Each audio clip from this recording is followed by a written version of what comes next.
예배 자리로 나오신 우리 성도님들을 주님의 이름으로 환영합니다. 우리 다 함께 자리에 일어나셔서 찬양하며 예배로 나아가도록 하겠습니다.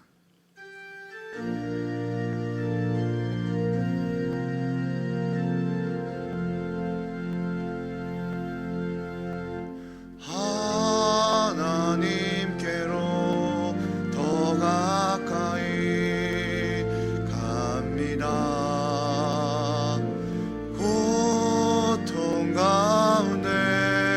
계신 주님,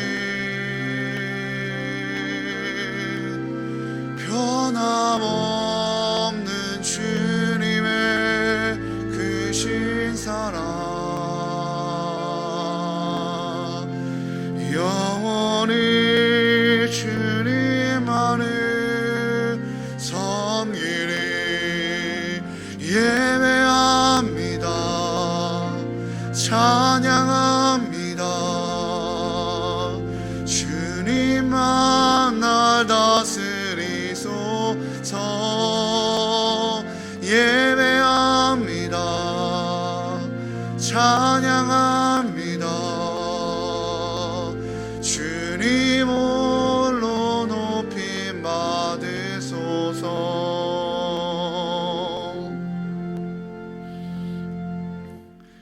여러 나라의 종족들아, 영광과 권능을 여호와께 돌릴지어다.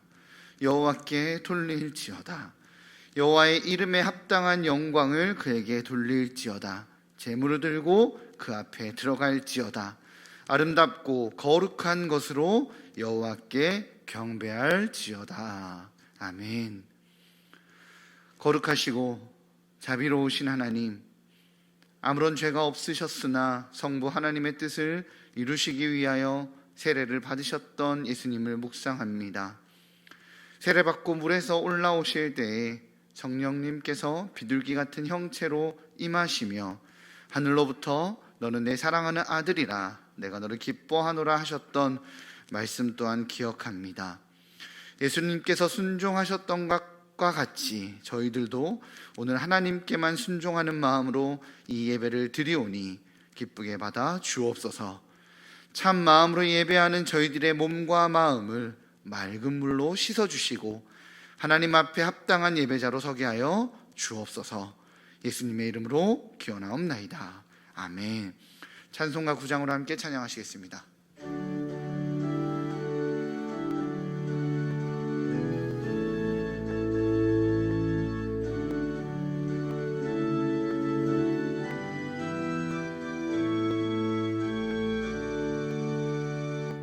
하늘에 가득 찬 영광의 하나님, 온 땅에 충만한 존귀하신 하나님, 생명과 빛으로 지혜와 권능으로 언제나 우리를 지키시는 하나님,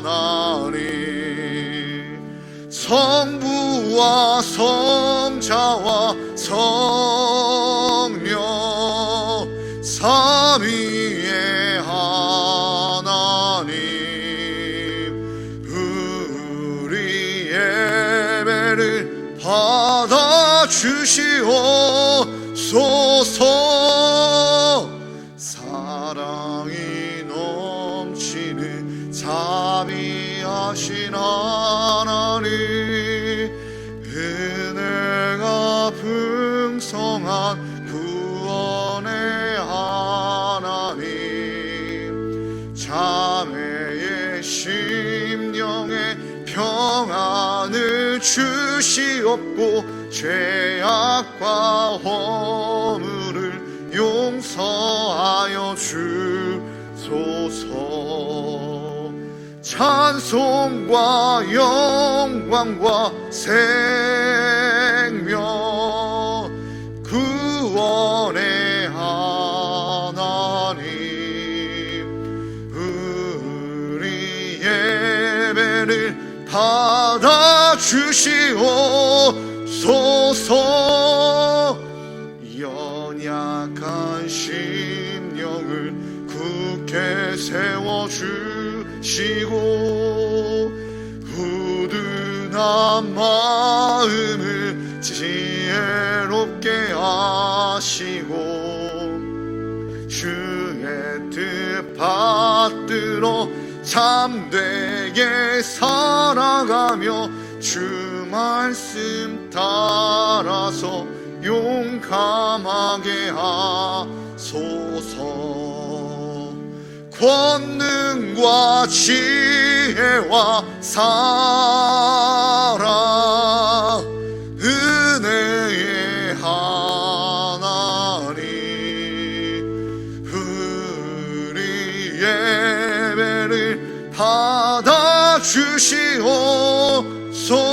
받아주시옵소서.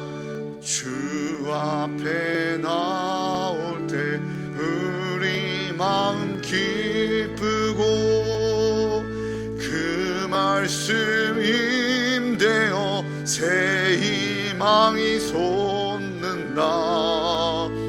고난도 슬픔도 이기게 하시옵고 영원에 잇대어 살아가게 하소서. 우리의 자랑과 기쁨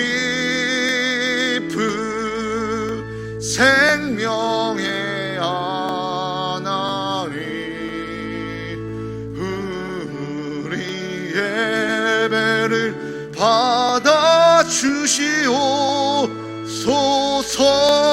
받아주시옵소서.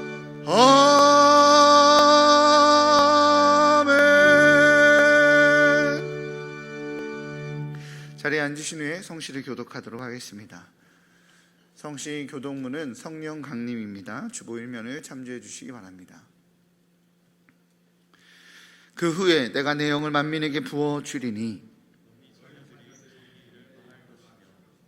너희 늙은이는 꿈을 꾸며 너희 젊은이는 이상을 볼 것이며 그때 내가 또 내 영을 남종과 여종에게 부어줄 것이며 내가 이적을 하늘과 땅에 베풀리니 곧 피와 불과 연기 기둥이라. 여호와의 크고 두려운 날이 이르기 전에 해가 어두워지고 달이 핏빛같이 변하려니와 누구든지 여호와의 이름을 부르는 자는 구원을 얻으리니 이는 나 여호와의 말대로 시온 산과 예루살렘에서 피할 자가 있을 것이며 남은 자 중에 나 여호와의 부름을 받은 자가 있을 것임이라. 아멘. 다 같이 기도하시겠습니다.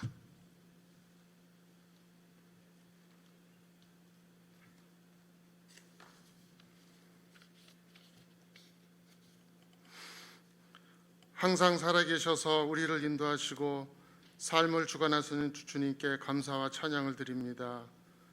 지난 주간에도 저희를 주님의 은혜와 사랑 안에 거하게 하시고 거룩한 주일을 맞아 주님 앞에 나오도록 인도하여 주시니 감사합니다. 오늘 예배를 통하여 저희에게 소망을 주시고 우리의 귀를 열어 주의 말씀 듣게 하시며 우리의 드리는 예배가 하나님께는 영광이 되고 우리에게는 은혜가 되게 하옵소서. 교만한 마음이 물러나게 하시고 몸과 마음을 새롭게 하시어 믿음이 자라나는 복되고 귀한 시간 되게 하시며 우리를 의의 길로 인도하사 우리의 심령이 오직 주님만을 향하게 하옵소서. 지난해는 코로나19라는 감염병으로 많이 위축되고 어려웠던 한 해였습니다. 주의를 지키기 위한 모임에도 규제가 많았으며 또한 주님을 찬양하기 위한 자리에 서기에도 어려움이 많았던 한 해였습니다. 그런 중에도 변치 않는 사랑으로 저희를 지키시고 흔들리지 않는 믿음 갖게 하셔서 언제 어디서든 기도의 자리 또 찬양의 자리에 서게 하시는 주님의 은혜에 감사를 드립니다.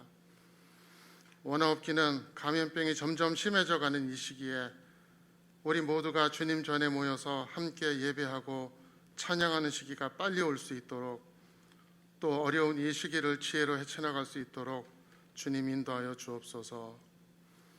역경 속에서 우리를 살리시고 우리의 영육을 지키시사 세상의 힘으로 위로받을 수 없는 어려움에도 우리를 위로해 주시고 회복이 어려울 정도로 상처받고 괴로워하는 중에서도 우리를 품으사 회복시켜 주옵소서.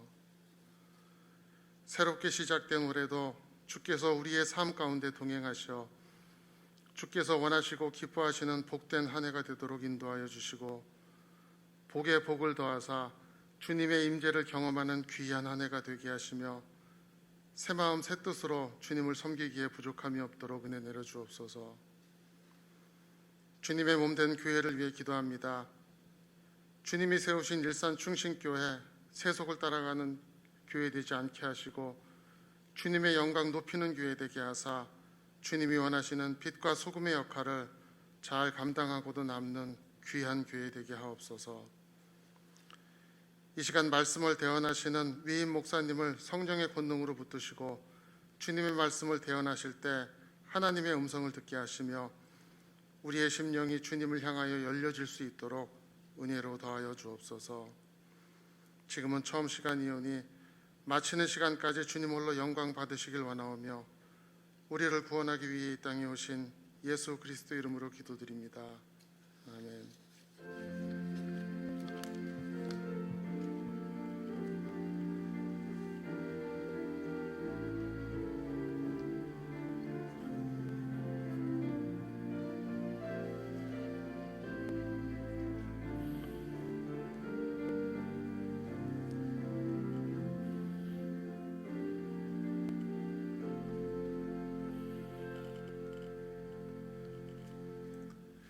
자리에 일어나셔서 마음과 정성을 다해 드린 예물을 봉헌하겠습니다.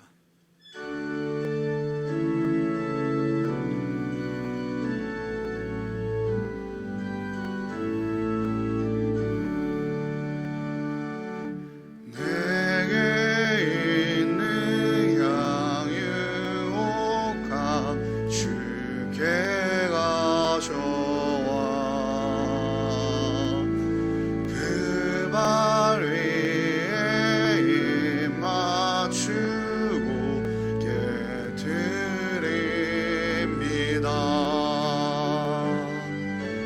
나를 위해 험한 산길 오르신 그 발 걸음마다 크신 사랑 새겨도 안네. 내게 있는 양육함 주께 가져와 그 발 위에 입 맞추고 깨드립니다. 주님 다시 이 땅 위에 임하실 그때 주의 크신 사랑으로 날 받아주소서.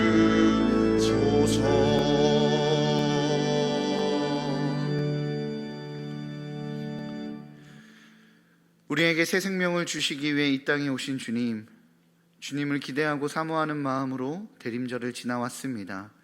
그리고 지금은 주님과 동행하는 일상이 되는 2021년을 기대하며 새로운 새해를 맞이하고 살아가고 있습니다. 오늘 예배를 통해, 오늘 선포되는 말씀을 통해 주님께서 돌보시는 위로를 통해 주님과 동행하는 은혜를 누리게 하여 주옵소서. 사랑의 주님, 매섭고 추운 겨울이 우리들의 몸속을 파고든다면 세상의 풍파와 어려움이 저희들의 마음속을 파고듭니다. 때론 외로웠고 때론 지쳤으며 때론 절망했습니다. 그러나 여전한 사랑과 하늘 소망으로 돌보시고 인도하시는 주님이 계시기에 주님과 동행하는 삶을 결정합니다. 추운 겨울 따뜻한 이불 속처럼 안식처가 되어 주셔서 추운 세상 속에서도 하나님의 사랑을 봄 향기처럼 드러내는 그리스도인의 삶을 살아가게 하여 주옵소서. 삶의 짐이 무겁다 할지라도 유일한 소망 되시는 주님의 사랑이 흘러가야 하기에 11조와 감사헌금으로 구제헌금과 장학헌금과 성교헌금으로 주님께 내어드립니다. 작은 믿음의 고백들 위에 일산 충신교회를 단단히 세워가시는 하나님을 온전히 경험하게 하시고 하나님 나라를 확장해가는 사명을 멈추지 않는 복된 교회 되게 하여 주옵소서. 자신의 연약한 육체 앞에서도 교회를 걱정하고 예배를 사모하며 공동체를 걱정하는 환우들이 있습니다. 살이 애는 듯한 추위 속에서도 나라와 민족의 안정을 위해 국방의 의무를 다하는 일산 충신의 청년들이 있습니다. 경제가 얼어붙고 수많은 위기 속에서도 일터에서 땀을 흘리는 성도들이 있습니다. 주일 아침 혹 삶의 현장을 지켜야 하기에 예배의 자리로 나올 수 없는 성도들이 있다 할지라도 주님의 따뜻한 손길로 어루만져 주시고 외롭지 않도록 동행하여 주옵소서. 저희들의 작은 신음과 머리카락도 세시며 돌보시는 전능하신 우리 주 예수 그리스도의 이름으로 기도합나이다. 아멘. 자리에 앉으시겠습니다. 네, 나눔의 시간입니다. 교회 소식을 나누도록 하겠습니다. 교회 소식은 홈페이지에 주보를 확인해 주시기 바랍니다. 2.5단계 방역 기준에 맞춰 온라인을 기반으로 한 20명 이하의 현장 예배를 함께 진행하고 있습니다. 현장 예배는 신청하신 분들을 중심으로 안내해 드립니다. 주중 예배 안내입니다. 수요 기도회 오전과 한밤의 기도회는 온라인 실시간 예배와 함께 20명 이하의 현장 예배로 진행합니다. 수요 저녁은 온라인 예배로 홈페이지 및 유튜브를 접속하여서 예배에 참석해 주시기 바랍니다. 새벽 기도회는 새벽 5시에 온라인으로도 방송이 진행됩니다. 20명 이하의 현장 예배도 함께 개방하고 있습니다. 온라인 예배에 참석하시는 분들은 교회 홈페이지 팝업창이나 유튜브에서 일산충신교회를 검색하여 예배에 참석해 주시기 바랍니다. 2021년 1사분기 임례송으로는 하나님께로 더 가까이와 예배합니다 두 곡입니다. 편집본을 홈페이지에 게시하였으니 확인하시고 많이 불러보시기 바랍니다. 교회 소식을 문자에서 모바일 홈페이지인 교회사랑넷 알림 서비스로 변경하여 안내하고자 합니다. 이런 한 달 동안은 병행할 예정이고요. 2월부터는 교회사랑넷 알림 서비스로 운영합니다. 교회 홈페이지 팝업창에 설치 방법이 영상으로 준비되어 있으니까요. 설치해 주시고 보시면 쉽게 설치하실 수 있을 겁니다. 그렇게 교회 소식 등을 받아보시기 바랍니다. 자세한 내용을 주보 이면에도 기록해 놓았으니 참고해 주시기 바랍니다. 헌금 시 교적에 기록된 이름으로 기재하여서 헌금해 주셔야 기부금 영수증 및 재정 정리 시 오류가 나지 않을 수 있습니다. 예를 들어 본인 이름에 A나 B나 그런 CD 같은 영어가 붙으신 분들은 그 내용을 함께 기재해 주셔야 정확한 어느 분이 헌금하셨는지 저희가 기록할 수 있으니까요. 정확한 이름을 확인해 주시기 바랍니다. 이름은 교인 등록증을 확인하시면 내가 어떤 이름으로 되어 있는지 확인하실 수 있습니다. 기부금 납입 증명서를 신청하신 분들은 받아보기 원하시는 날짜 일주일 전에 사무실이나 홈페이지를 통해 신청해 주시기 바랍니다. 찾으실 때는 2층 나무계단 앞 테이블에 비치해 놓았으니 거기서 찾아가 주시기 바랍니다. 오늘 현장 예배에 참석하신 분들은 예배 끝나고 나가실 때 2021년 달력을 비치해 놓았으니 찾아가시기 바랍니다. 오늘 하나님께서 우리에게 허락하신 말씀은 누가복음 4장 14절에서 30절까지입니다. 누가복음 4장 14절에서 30절까지 신약성경 93면입니다.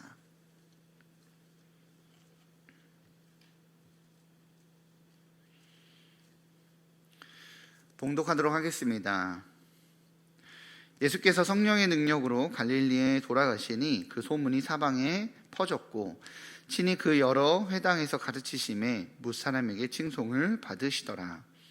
예수께서 그 자라나신 곳 나사렛에 이르사 안식일에 늘 하시던 대로 회당에 들어가사 성경을 읽으려고 서심해 선지자 이사야의 글을 들이거늘 책을 펴서 이렇게 기록된 데를 찾으시니 곧 주의 성령이 내게 임하셨으니 이는 가난한 자에게 복음을 전하게 하시려고 내게 기름을 부으시고 나를 보내사 포로된 자에게 자유를 눈먼 자에게 다시 보게 함을 전파하며 눌린 자를 자유롭게 하고 주의 은혜의 해를 전파하게 하려 하심이라 하였더라.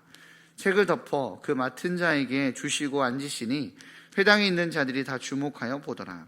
이에 예수께서 그들에게 말씀하시되 이 글이 오늘 너희 귀에 응하였느니라 하시니 그들이 다 그를 증언하고 그 입으로 나오는 바 은혜로운 말을 놀랍게 여겨 이르되 이 사람이 요셉의 아들이 아니냐.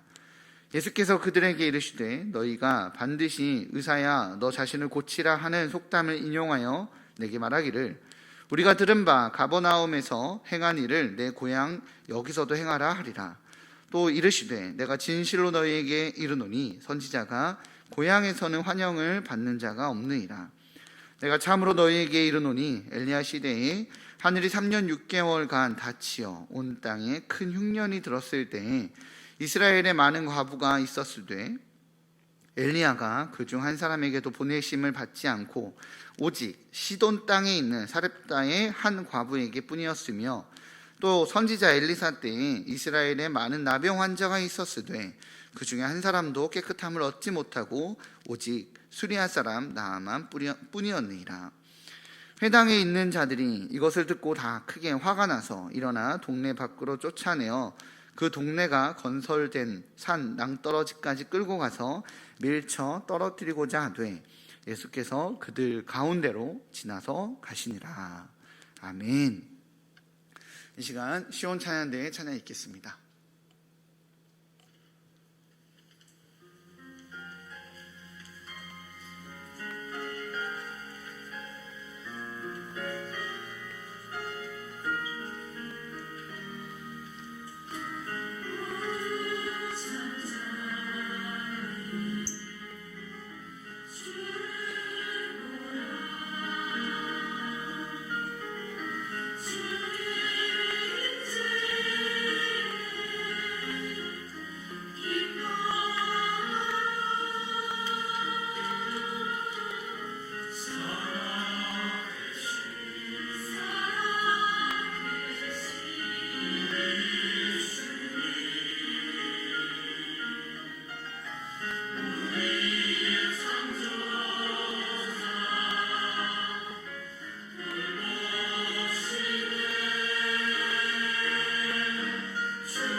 둘째, 아담에게 임한 성령님이라는 제목으로 하나님 말씀 선포될 때 많은 은혜 받으시기 바랍니다.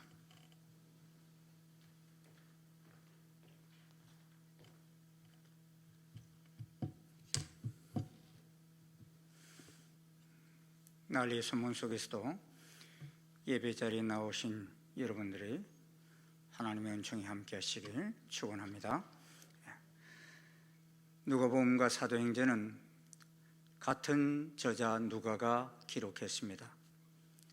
그런데 누가복음 1장에서부터 사도행전 28장 마지막 장까지 70번 가까이 언급되는 단어가 있습니다.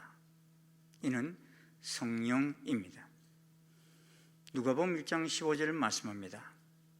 이는 그가 주 앞에 큰 자가 되며 포도주나 독한 술을 마시지 아니하며 모태로부터 성령의 충만함을 받아라고 말씀합니다. 세례 요한이 태어날 때 모태로부터 성령님의 충만함을 받은 자가 되어 태어날 것이라는 예언입니다. 그리고 천사가 마리아에게 와서도 말하기를 성령이 내게 임하시고 지극히 높으신 이의 능력이 너를 덮으시리니 이름으로 나실 바 거룩한 이는 하나님의 아들이라 일컬어지리라 하였습니다. 예수님이 잉태되신 것은 성령님이 이의 잉태됨을 알게 하기 위한 말씀입니다. 이렇게 예수님께서 육신을 입고 이 땅에 오실 때 처음 역사하신 분은 성령님이십니다. 이 성령님은 천지 창조 이전에도 계셨고 창세전부터 하나님과 함께 하셨습니다. 창세기 1장 1절에 보면 태초에 하나님이 천지를 창조하시니라 하실 때에도 히브리어 원문을 보면 바라 엘로힘 이렇게 시작합니다. 엘은 단수인데 엘로힘 그러면 복수입니다. 성부, 성자, 성령 하나님께서 태초부터 함께 하셨다는 것입니다. 출애굽기서도 우리가 이전에 말씀을 같이 나누었습니다만 출애굽할 때를 새해로 정하게 하시고서는 삼위 하나님께서 이스라엘 백성들에게 함께 하셨습니다. 그래서 성부 하나님께서는 새해를 맞는 이스라엘 백성들에게 뭘 요구하셨어요? 처음 것을 드리라, 어떤 드리고서 출애굽하라. 그렇게 출애굽기 13장에 말씀하고 계십니다. 우리가 신년에 성부 영신 예배를 드린 이유가 바로 여기에 있는 것입니다. 한 해의 첫 시간, 첫 예물을 하나님께 올려드리는 것은 지금까지는 바로를 왕으로 삼고 살았던 삶을 청산하고 이제 성부 하나님을 왕으로 삼고 새해에 새로운 삶을 시작하라는 성부 하나님의 요청이었기 때문에 우리가 그리한 것입니다. 그리고 성자 하나님께서는 무교절을 지키라 말씀하십니다. 이 무교절이란 뭔가 하면 누룩 없는 떡을 먹는 절기를 지키라는 것입니다. 우리 삶 속에 침투해 있는 더러운 사상과 애굽의 세속화된 가치관들, 이거 그냥 가지고 떠나지 말고 다 던져버리고, 그런 누룩의 사상들은 다 던져버리고 새해를 출발하라 하는 것입니다. 그래서 예수님께서도 여러분 이 땅에 오셔서 제자들에게 뭐라고 그러셨습니까? 헤롯의 누룩, 바리새인의 누룩, 사두개인의 누룩을 조심하라 하셨습니다. 올 한 해 이 세속의 가치관들, 이 누룩들을 다 벗어버리고 새해를 출발할 수 있기를 간절히 소원합니다. 그리고 성령 하나님께서는 구름기둥과 불기둥의 인도를 받으라 하셨습니다.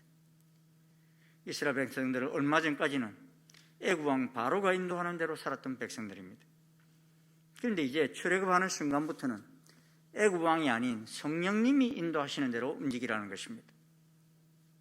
그런데 그렇게 이스라엘 백성들을 가나안으로 인도하시겠다고 하신 구름기둥과 불기둥은 가나안으로 바로 인도하시는 것이 아니라 광야로 인도하셨습니다.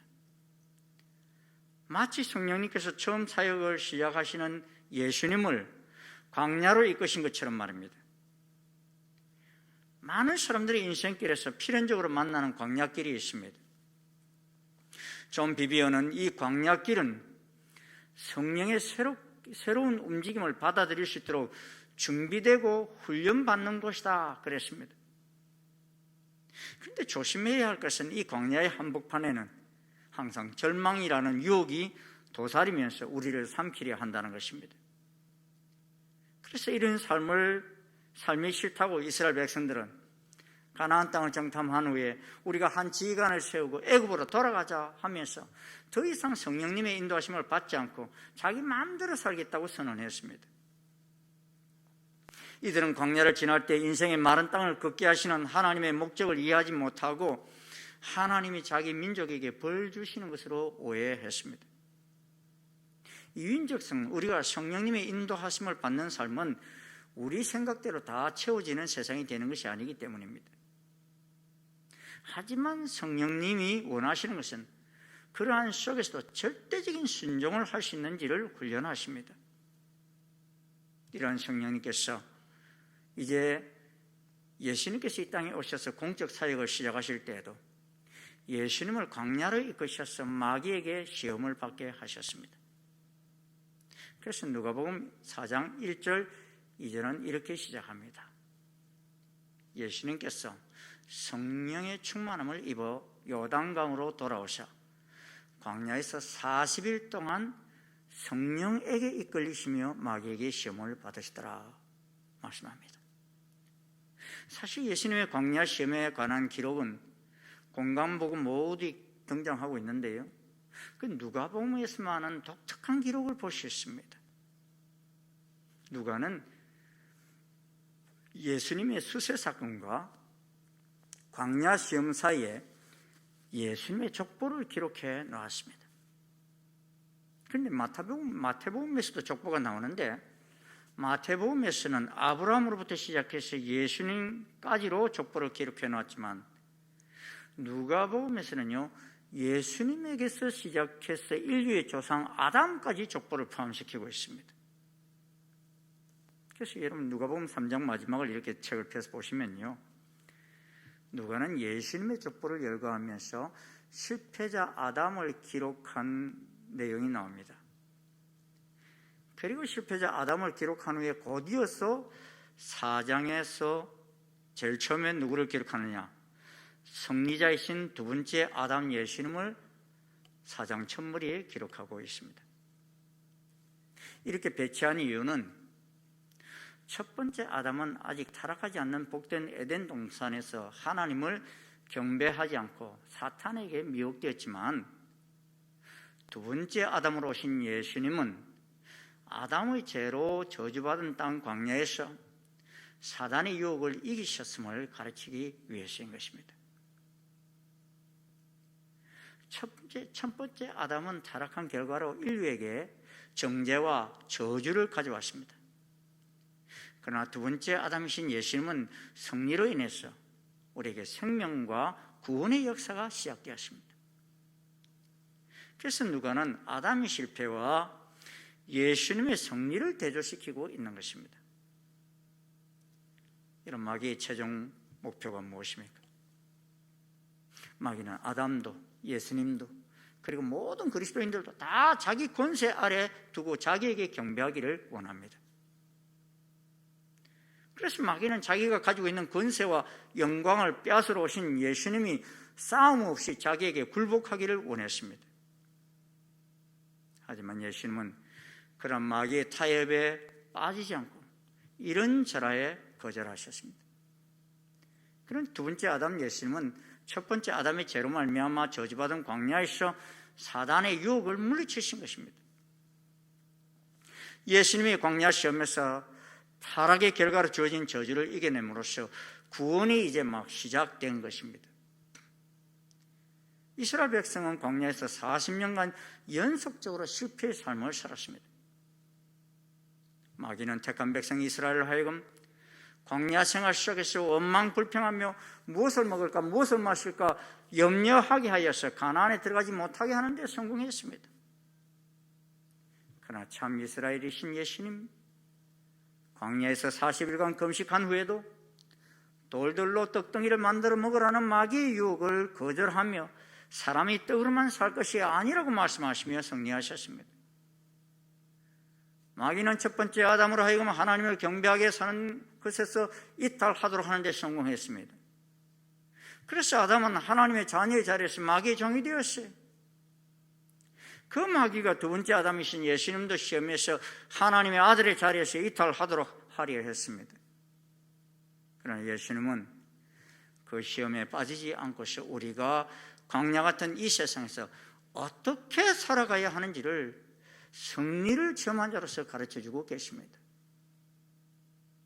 예수님을 시험한 마귀는 아담과 예수님뿐만 아니라 오늘을 살아가는 우리들도 어떻게든지 이 유혹에 빠뜨려서 하나님의 자녀에서 이탈되게 하려 하는 것입니다. 그러므로 우리는 그 시험이 무엇인지를 알아야 하고 우리들에게 마귀의 유혹이 다가올 때 어떻게 이겨낼 수 있는지를 예수님께 배워야 합니다. 여러분, 대학 입학 시험을 치르는데 작년하고 똑같은 문제가 나왔다면 쉽겠습니까? 어렵겠습니까? 작년 문제를 풀어본 사람은 쉬울 것이고 작년 문제를 안 풀어본 사람은 어려울 것입니다. 지금 우리가 그런 상황 속에 있습니다. 우리에게 다가올 시험은 첫 번째 아담은 떨어진 시험이지만 두 번째 아담이신 예수님께서는 완전하게 합격하신 시험이십니다. 그러므로 그 시험을 미리 준비만 한다면 누구든지 승리할 수 있습니다. 사실 예수님께서는 신앙생활을 잘못하고 계실 때 시험 당하신 것이 아닙니다.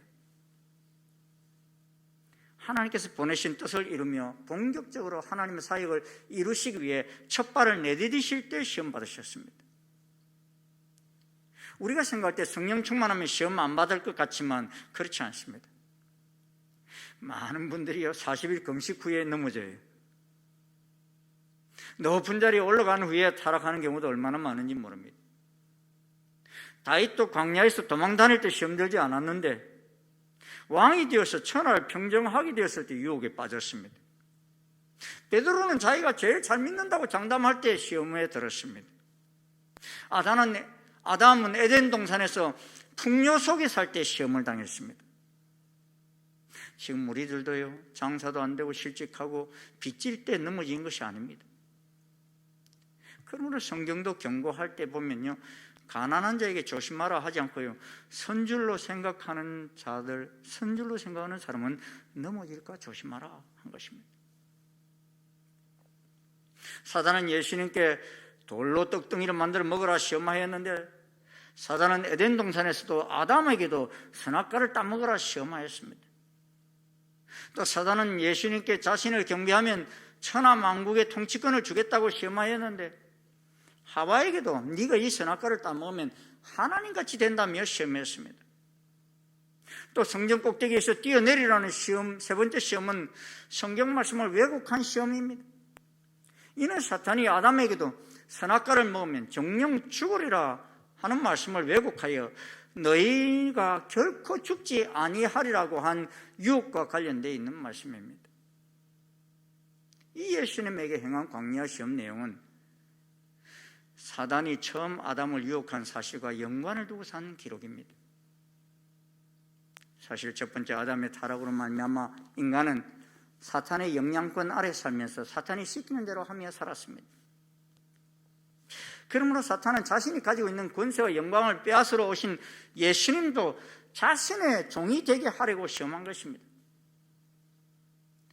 그러나 예수님은 이 잃어버린 모든 권세와 영광을 인류에게 되찾아주기 위해서 오신 새 인류의 대표자로 이 땅에 오셨기에 마귀의 방법이 아닌 하나님께만 순종함으로써 빼앗긴 권세와 영광을 되찾으신 것입니다. 그러므로 우리도 이 시험에서 이기기 위해 마귀의 시험을 이기신 예수님처럼 하나님의 말씀에 절대 순종하며 살아야 하는 것입니다. 하나님 말씀을 알지 못하면 시험이 와도 분별이 되지 않고 대항할 수 있는 힘도 없어집니다. 사랑하는 여러분, 마귀는 아담을 시험하고 예수님을 시험했듯이 우리도 시험할 수 있습니다. 특별히 코로나로 인하여 거친 광야길을 걷고 있는 우리들에게도 다가올 수 있습니다. 그럴 때마다 말씀이 일상이 되어서 무장함으로써 어떤 시험 속에서도 넉넉히 이기실 수 있으시기를 주의 이름으로 축원합니다. 그런데 이제 누가복음 4장 13절에 보면요, 마귀는 패배한 후에 예수님을 전략적으로 떠났다고 기록하고 있습니다. 마귀가 모든 시험을 다 한 후에 얼마 동안 떠나니라 그랬습니다. 이거 쉬운 성경에서는 이렇게 표현했어요. 온갖 시험을 마친 후 마귀는 더 좋은 기회를 노리려고 잠시 동안 예수님을 떠나갔다, 이렇게 말씀하고 있습니다. 이는 사단의 모략이 이것으로 끝난 것이 아니라 앞으로 다른 양상으로 뛰게 될 것임을 예고하고 있는 말씀인 것입니다. 사단과의 대립은 광야 시험에서 예수님의 승리로 완전히 끝난 것이 아니었습니다. 그래서 예수님의 사역 중에도 사단의 시험이 있었고요, 가룟 유다의 마음속에 집어넣어서 들어가서 결정적인 공격을 제기하기도 했죠. 심지어 예수님께서 십자가에 달려 계실 때도 마귀는 시험했습니다. 그런데 누가복음에서는요, 예수님의 시험이 예루살렘 성전에서 절정에 도달하는 것으로 기록하고 있습니다.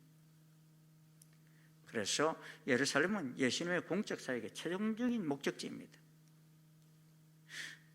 그래서 누가의 모든 기록은 사실상 예루살렘에서 시작해서 예루살렘으로 끝납니다. 즉 예루살렘 성전에서 백성들이 분향 시간에 기도하는 장면으로 시작해서 예수님의 제자들이 예수님께서 십자가에 달려 죽으시고 낙담하여서 납창했다가 길에서 부활하신 예수님을 만나고서는 예루살렘 성전으로 되돌아와서 찬양하는 것으로 끝을 맺고 있습니다. 뿐만 아니라 예수님의 광야 시험에서도요, 예루살렘 성전에서 끝나는 것으로 기록하고 있습니다. 누가복음 4장 9절 보면 또 이끌고 예루살렘으로 가서 성전 꼭대기에 세우고 이르시되 네가 만일 하나님의 아들이거든 여기서 뛰어내리라 라고 유혹하였습니다. 여러분, 누가복음 2장을 보면 예수님이 12살 때 예루살렘 성전에 있었던 일을 다른 복음서에는 기록하고 있지 않는데 이 누가복음만 기록하고 있는 걸 볼 수 있죠. 소년 예수님께서 나사렛으로 돌아가는 부모님과 동행하지 않고 예루살렘 성전에 남아 있었던 것은 그가 하나님 아버지 집에 있어야 한다는 사실을 알고 있었기 때문입니다. 어린 예수님은 이미 그가 하나님 아버지에게 절대적으로 순종해야 함을 보여주시고 있는 것입니다. 그러므로 4장에서 광야에서 사탄과의 싸움에서 예수님이 거두신 1차적인 승리는 예루살렘에서의 결정적인 승리를 암시하는 것입니다. 나중에 예수님 재림하실 때도 어디로 오십니까? 예루살렘으로 오신다. 감람산으로 오신다. 왜? 올라가신 그대로 오신다고 그랬습니다. 그리고 광야 시험에서 예수님의 1차적인 승리 이후 한 번만이 아닌 일상에서 계속 이어지는 예수님의 승리 행전을 보여주고 있는 것입니다. 이처럼 예수님께서 성령 충만함을 입어 두 번째 아담이 되셔서 광야 시험을 이기신 것은 첫 번째 아담이 빼앗긴 통치권의 회복을 위해 오셨다는 것을 보여주고 있는 것입니다. 그러므로 이제 예수님께서는 마귀의 세 가지 시험을 다 이기시고 통치권을 회복하며 나아가십니다. 그래서 두 번째는 예수님께서 성령의 능력을 입고 나아가셨다 그랬습니다. 첫 번째 언급에서는 예수님께서 성령님의 충만함을 입어 성령님의 이끌리어 시험을 받으셨습니다. 그런데 이제 이 시험을 이기시고 나서는 성령님의 능력을 힘입어 사역하시기 시작하셨다 말씀하고 있습니다. 예수님께서 시험을 받으신 장소는 광야인데요, 이제 일상생활의 현장인 갈릴리로 돌아가십니다. 돌아가셔서 행한 일은 이제 회당에서 가르치시기 시작하셨습니다. 뭘 가르치셨어요? 예수님께서 늘 하신 대로 회당에 들어가셔서 성경을 가르치셨는데 그때 성경은 아직 신약 성경이 만들어지지 않은 때였습니다. 그러므로 구약 이사야서의 선지자의 글을 펴서 이사야 61장 1절 이하의 말씀을 인용하셨습니다. 그 내용이 누가복음 4장 18절과 19절에 기록되어 있습니다. 우리 함께 한번 읽어 보겠습니다. 시작. 주의 성령이 내게 임하셨으니 이는 가난한 자에게 복음을 전하게 하시려고 내게 기름을 부으시고 나를 보내사 포로된 자에게 자유를, 눈먼 자에게 다시 보게 함을 전파하며 눌린 자를 자유롭게 하고 주의 은혜의 해를 전파하게 하려 하심이라 하였더라. 아멘. 이 이사야의 말씀을 읽으시고서는 예수님을 이렇게 주목하고 있는 모든 사람들에게 이 글이 오늘 너희 귀에 응하였느니라 이렇게 말씀하셨어요. 이 예언의 말씀이 오늘 너희 귀에 응했다. 이 의미가 무엇입니까? 700년 전 이사야 선지자가 예언한 오실 메시아가 바로 나다 이 말씀인 것입니다. 근데 그 메시아가 오실 때 특징이 뭐였습니까? 주의 성령이 내게 임하셨으니 라고 했습니다. 메시아신 예수님께 성령님이 임재하신 이유는 가난한 자에게 복음을 전하게 하시려고 예수님께 기름을 부으시기 위해 임하셨습니다. 구약시대에는 왕과 제사장과 선지자들이 그 직무를 감당하도록 기름을 부었습니다.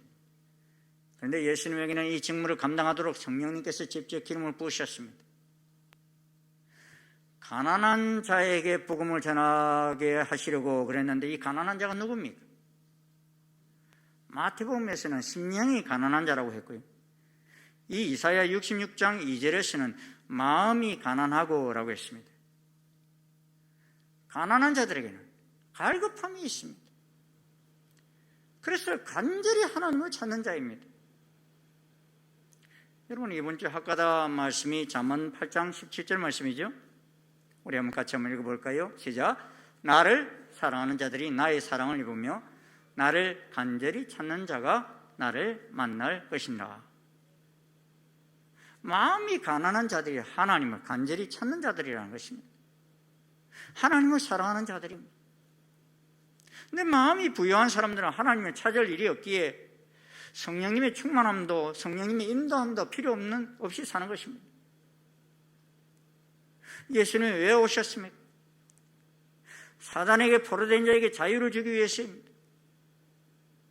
저는 어려서부터 사단의 권세에 눌린 자들, 귀신 들린 자들을 많이 보아왔습니다. 그런데 그들을 자유케 하는 힘은 다른 것이 아닙니다. 나사렛 예수 그리스도의 이름, 다른 것을 아무리 나가라 해도 안 나가요. 근데 나사렛 예수 그리스도의 이름으로 외칠 때 그들은 나가는 것을 볼 수 있었습니다. 우리를 사단의 권세에서 회복하기 위해서 오신 두 번째 아담 예수님께 권능이 있는 것입니다. 그래서 예수님의 제자들도 이 권능을 입어서, 이 권능이 뭡니까? 예수님의 권능을 힘입어서 많은 눌린 자를 자유케 하였습니다.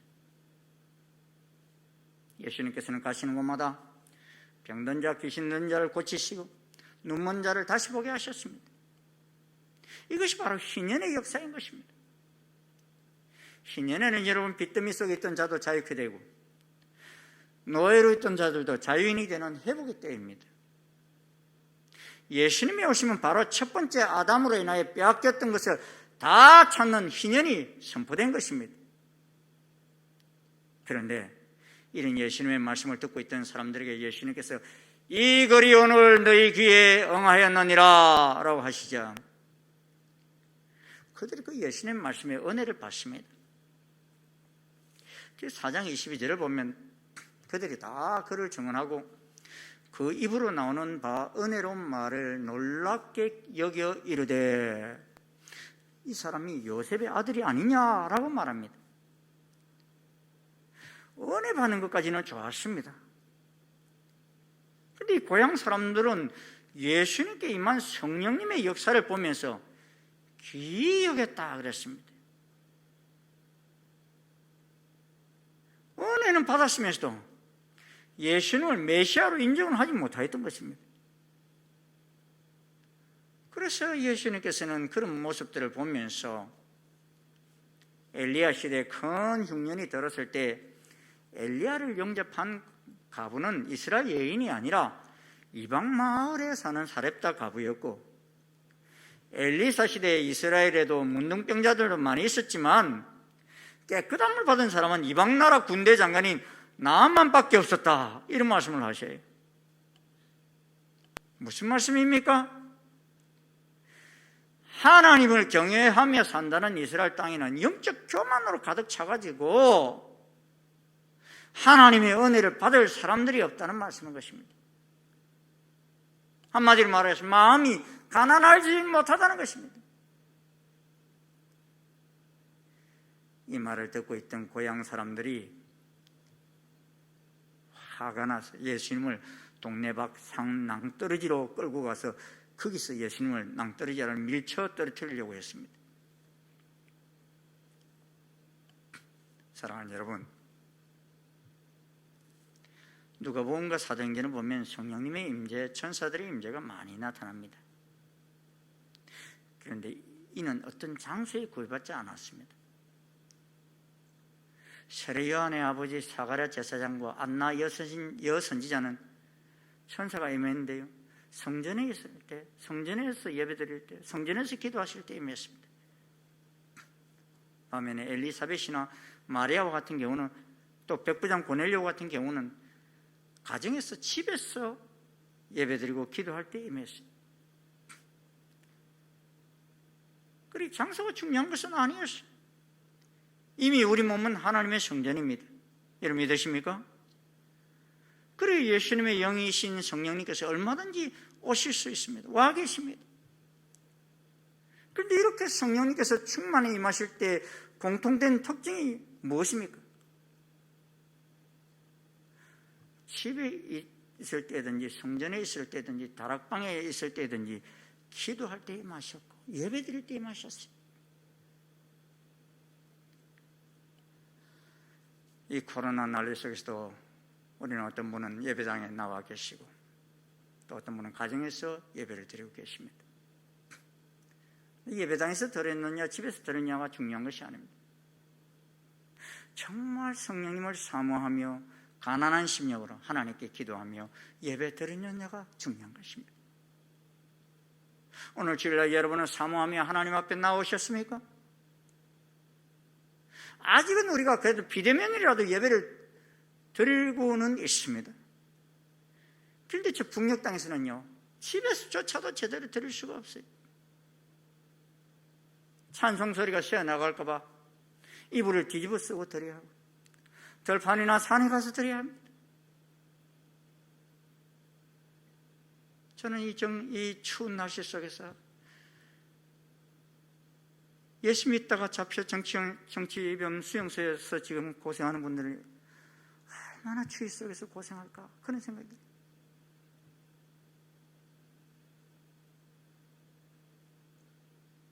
그런데 그 속에서도 하나님은 그 예배를 기뻐 받으십니다. 하지만 그럼에도 그런 환경 속에서 예배를 드리는 이유가 뭡니까?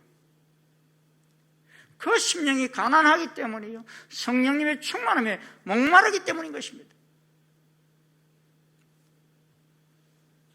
예수님께서는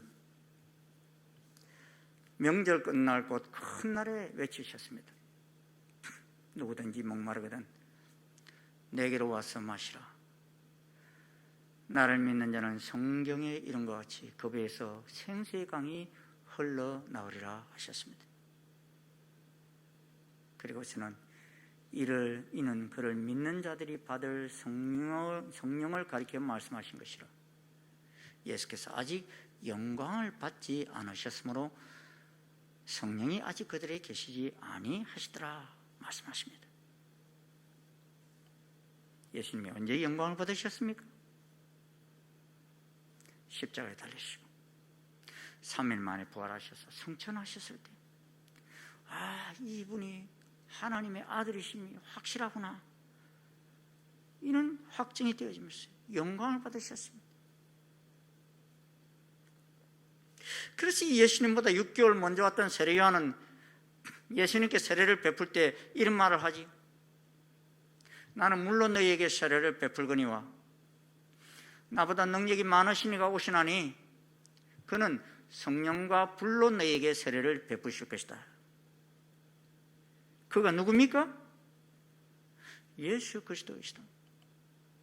이 예수님은 성령과 불로 우리에게 세례를 베푸신다는 것입니다. 이 예수님께서 제자들을 택하시고 이런 말씀을 하십니다.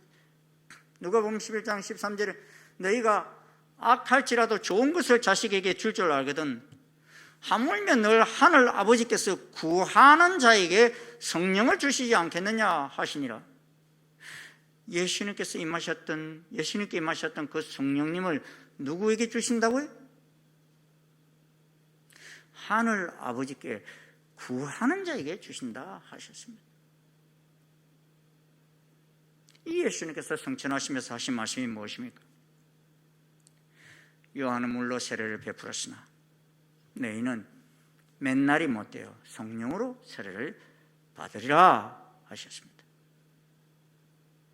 그래서 예루살렘을 떠나지 말고 내게서 들은 바 아버지께서 아버지의 약속을 기다리라 하셨습니다. 그러면서 사도행전 1장 8절에 보면 오직 성령이 너희에게 말씀하면 너희가 권능을 받고 예루살렘과 온 유대와 사마리아와 땅끝까지 이르러 내 증인이 되리라 하셨습니다. 이 약속의 말씀을 믿고 예루살렘의 한 다락방에 모여 기도하기 시작한 120여 명의 제자들과 무리들에게 성령님의 강력한 임재가 있었던 것입니다. 예수님의 경험하신 대로, 예수님이 말씀하신 대로 되어졌던 것입니다.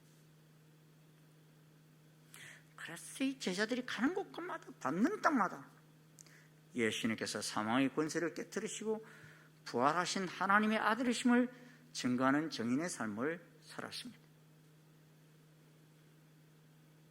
그러면서 베드로가 한 말이 무엇입니까?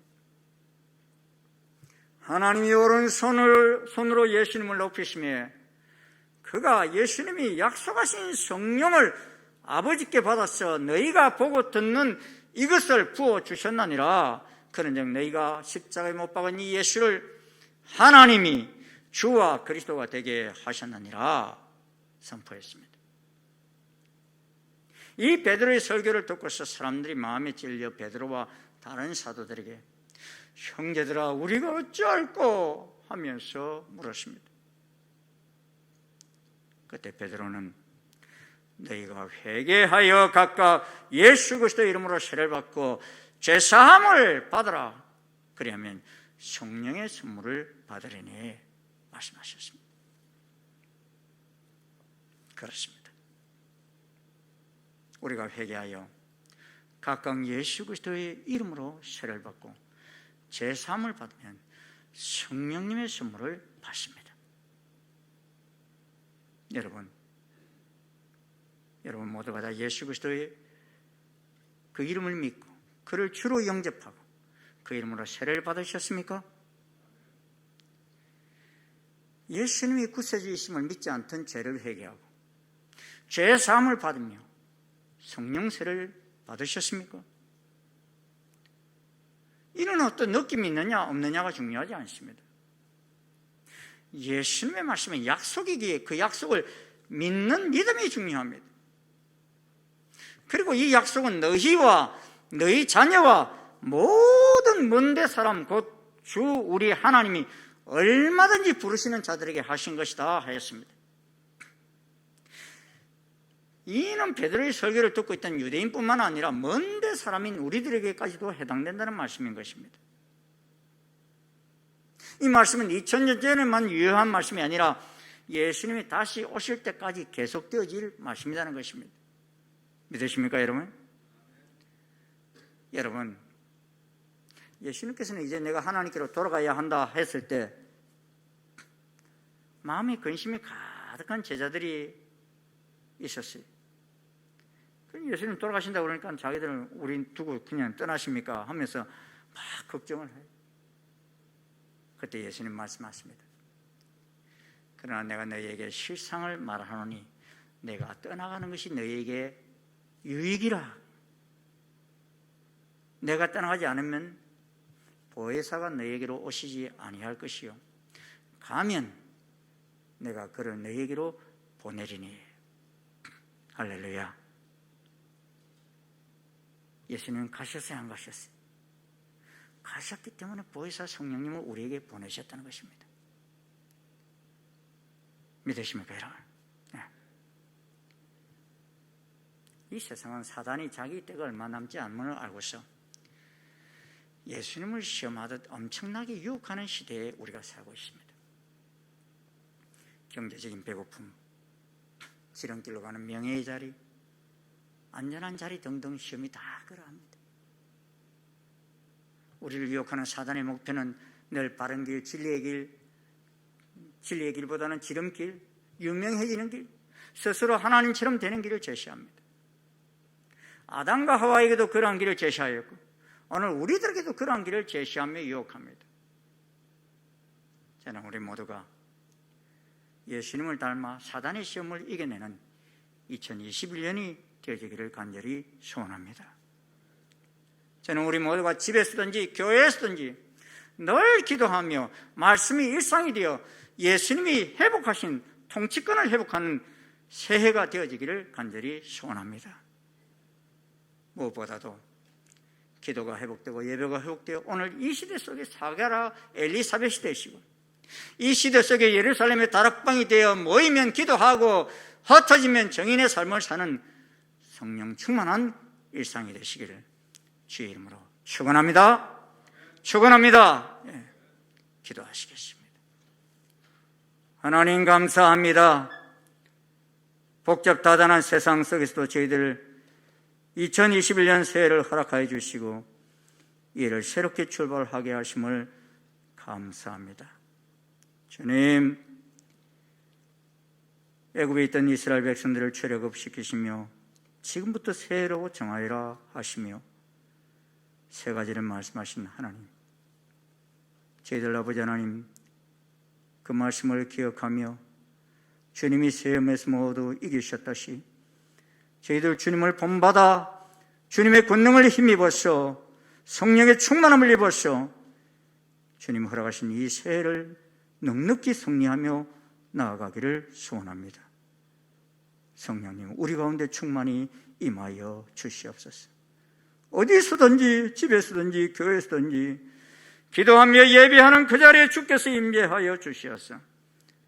우리를 충만케 하여 주시고 올 이 한 해도 구름기둥과 불기둥으로 인도하시듯이 인도하시는 그 발걸음을 저희들이 경험하면서 승리의 삶을 살게 인도하여 주시옵소서. 예수님 이름으로 기도드리옵나이다. 아멘. 자, 자리에서 일어나셔서 368장 찬송 함께 부르시겠습니다.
충만한 은혜 내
충만한 은혜 내 영혼에 부소서.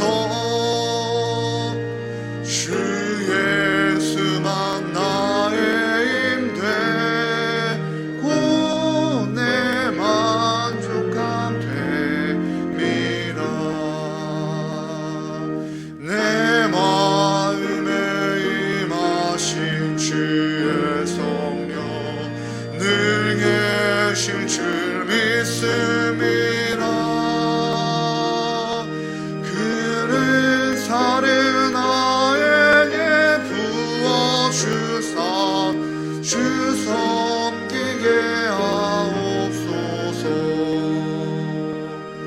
주 예수여 충만한 은혜 내 영혼에 부소서. 주 예수만 나의 힘되 곧 내 만족함 됨이라.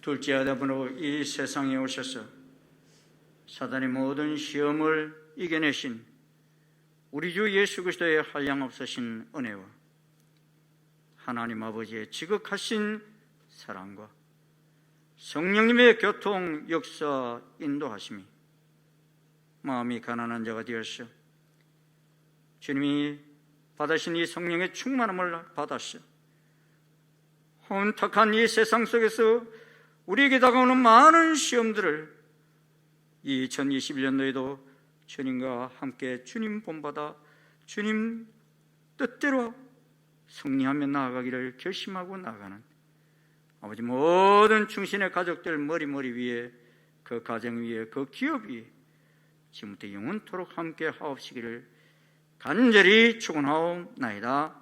아멘.